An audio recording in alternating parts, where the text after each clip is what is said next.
Hello everyone. I have a new vehicle in the collection this week. This is pretty much the latest Range Rover, the P530. This body style's been out for a few years now. So this is sealed resin by GT Spirit. I don't know, I'm not in love with this body style. I think it's very neat, very clean. It wasn't something I was just dying to have in my collection, but I don't have one in this body style, so why not add it?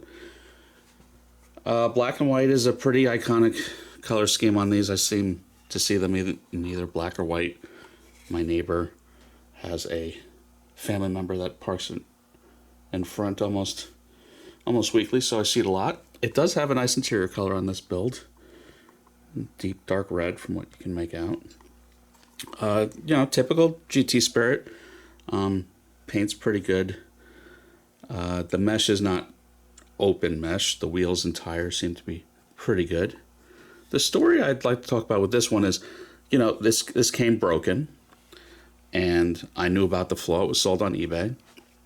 The mirror was broken off, and the black paint at the end had a chip or two on it. So I did a little bit of black paint touch up and glued on the mirror. No big deal. But pricing, how do you price something that was new in the box but broken? That took me a little bit of time, but remember, a lot of this market wants perfection. They don't want to deal with fixing models. So how do you price it? Retail is probably about $159, $169. And this person was selling it with a reserve, and I was the high bidder at $70. And 2 or 3 weeks went by, and then I got a second chance offer at that $70, and I'm very happy with it at that price. At that price, I'm not mad at it. But, sometimes you see these people that they're selling something new that is flawed and broken that, again, it's going to turn off quite a few people, and they want, almost full retail. And I just don't think that's realistic. But at least this person sat on it for a few weeks and decided, well, if I want to sell it, I guess I'll take about half retail, which I think is kind of the standard. If you want to sell something that's broken, you're going to get half the money for it. That's just my opinion. I don't know. What do you guys say?